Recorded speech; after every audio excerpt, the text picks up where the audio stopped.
Joseph, obviously you struggled through some injury through your freshman year. Where are you at health-wise right now? And Coach even mentioned playing through injury. What's the key to playing through injury in college and I guess being tough? I know it's a simple question, but what's the key? I just remind myself that everything's a test, and it's really all mental for real. You just gotta push past your limits, really.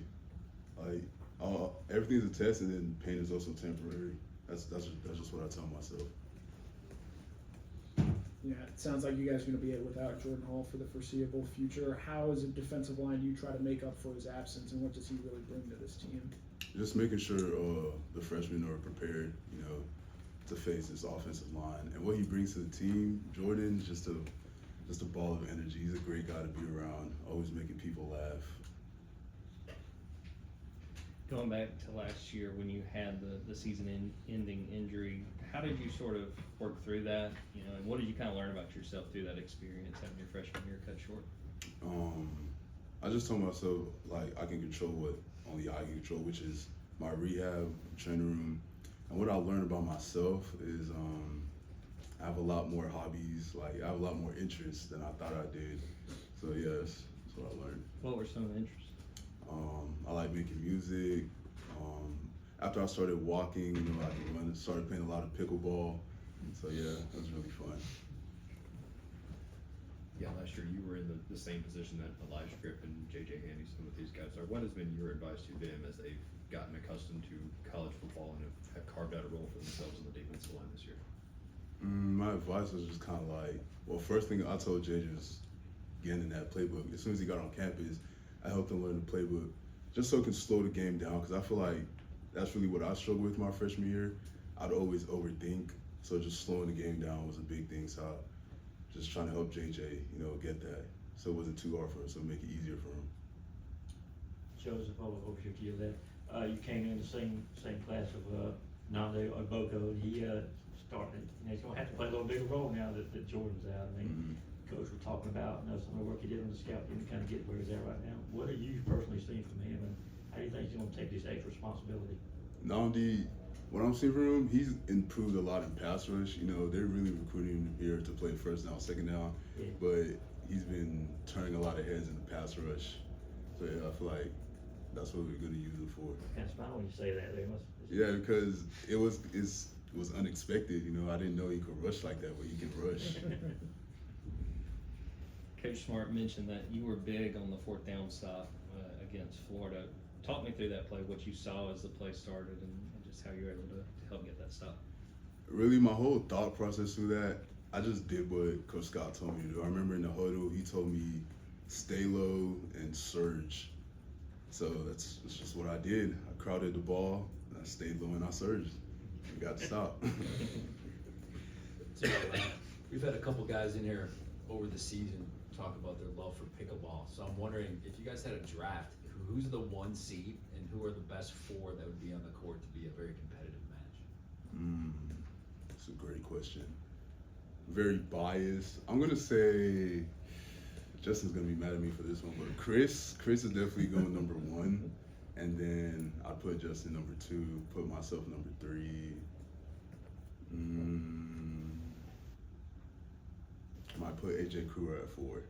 Yeah. Yeah, after the game on Saturday, there was a video of you and Justin Williams going up talking to DJ Lagway.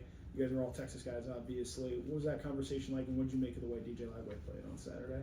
On that conversation, it was just like, it was fun seeing DJ again, because played him all 4 years of high school, and he played amazing, lights out like he always does. So it was just fun playing against him again and just seeing him, Mentioning Justin, just what's it been like to carry that relationship over from high school, and even going back, if I remember right, you were kind of in Justin's ear about coming here. Is that accurate to how it played out in recruiting? I mean, I kind of was. I wanted to let Justin, do his own thing. I didn't want to influence him. I knew it was gonna be fun if he came here, but I really just told him one thing. I was like, if you want to play good defense, you should come here. That's what I told him on this day of his commitment. And what's been like, it's been fun. This whole experience, this whole journey has just been fun. That's really how I can describe it. It's been a fun experience. Over here on your left, you got a noon kickoff. What what are those days like for players? When are you seeing the afternoon, evening games? Do you like the early kick? Have you played in a lot of these in your football career? Do I like the early kick? I mean, I don't really mind it because, after you play, you kind of get the rest of the day to yourself. The whole process through that is just making sure you eat good the day before and you get lots of sleep. Make sure your mind is right, body's right, playing early. But yeah. You ever played a stadium with cowbells before? No, I haven't. I actually just heard about the Cowbells a couple minutes ago. So yeah, it's going to be fun. I'm excited. Over here on your right, can you just talk about the team's confidence level in close ball games? The coach talks about the process, and you really don't look at the scoreboard, but just this knowing how to win and being battle tested. Could you talk about that a little bit? Yeah, our confidence level is always high. We're a very resilient team, and I think that's because we play for each other. It's always playing for the guy to your right, playing for the guy to your left. That's what really helps us. Skull sessions I think that was really a big factor into this season. Yeah, in addition to you and Justin, you have a bunch of Texas guys on this team, Michael Weenie, Dylan Bell, just Noah Thomas. How have you guys bonded, especially being so far away from home here in Georgia? I mean, we really just talk about our main thing with the whole Texas thing is just talking about how Texas football is better than every other state of football, especially Georgia. The Georgia guys always harp on whatever top ball they play, but 6A Texas football is always the best. I don't care what nobody else says. When you do go home to Texas, since last season, what's it like with a couple wins over the Longhorns? Has that come up in any conversations? No, not really. Is your hometown area? Are those Longhorn fans? Are they Aggie fans? What's the mix there? They're more Aggie fans. I'm like an hour away from Texas A&M. There's a lot of Aggies over there. When that debate between Georgia football and Texas football comes down, you go up against a couple Georgia true freshmen on the offensive line. Mm-hmm. Do you talk about it with those guys, and what's it like facing off with them in practice? I mean, it's fun, just getting those guys better. They help me get better. I help them get better. But like I said, it's not really a debate. Texas football is the best football, especially 6A. Jesse, when you look at your second year in the program, you look back to where you were as a true freshman, where do you feel like you've grown the most? Where do you feel like your game has taken the most obvious step forward? First thing off the dome is my eyes. I've gotten a lot better just looking at the right stuff, looking at angles of departure, getting my feet right, getting my hands from the ground to the man. I've gotten a lot better at all those things. Getting back to Texas high school football, what's the biggest stadium you ever played in high school? Biggest stadium I ever played in. Probably gonna say Woodford's Bank, which was our home stadium. It's a pretty big stadium. So yeah, Woodford's Bank Stadium. Love that place. Back over to your left, I know when you signed at Georgia, you've seen the guys that have come through before you. I mean, they're lining up in the NFL every Saturday. I mean, how close to the standard do you think this group is getting now? We knew coming in you had to replace a lot of guys. Where do you think you guys are at right now in that process? We're really close. We're getting there. There's still a lot of things that we need to improve on, but we're definitely getting there. It's a process, a step-by-step process.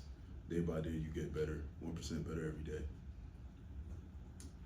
Yeah, when we talked to him in the spring, Jordan Hall did a really good impression of you, saying your genetics and work ethic is superior to everybody else. One, do you have a Jordan Hall impression to answer that? And two, how do you feel like your work ethic has helped you get from where you were when you got to Georgia to where you are now? My Jordan Hall impression is something I'm definitely gonna work on. He makes fun of the way I talk all the time, but it's all love. I gotta work on that though. And my work ethic, how it's helped me get to where I'm at. I really get my work ethic from my mom, because I always see her working every day, striving for me and my sister. So I feel like I have no choice but to work just as hard, twice as hard as her, to make sure, life is great for me and my sister. You know what I'm saying? Yeah. The defense at this point, 8 games in, has 8 sacks. Do you guys talk about that at all? Just wanting to be more productive, getting to the quarterback and up in those numbers. Yeah, we talk about that all the time. We've been working on it these past couple of weeks. Bye week, this past bye week, we harped on it a lot. That's mostly what we worked on. Yeah. Got time for one more if anybody has one for Joseph. Yeah, when y'all do harp on it, what does that harping session sound like? Like, what are the things you're trying to improve on? It's a step-by-step process. We break it all down, fundamentals, getting off the ball, getting to the move area, working a move, working any type of move, and then just reaching at the top, getting to the quarterback, throwing shoulder. That throwing shoulder is the big thing because that Auburn game, I missed that sack. If I would have went to the throwing shoulder, I would have had it. So that's what I've been working on these past couple of weeks. Thank you, Joseph. Thanks, Joseph. Y'all are welcome.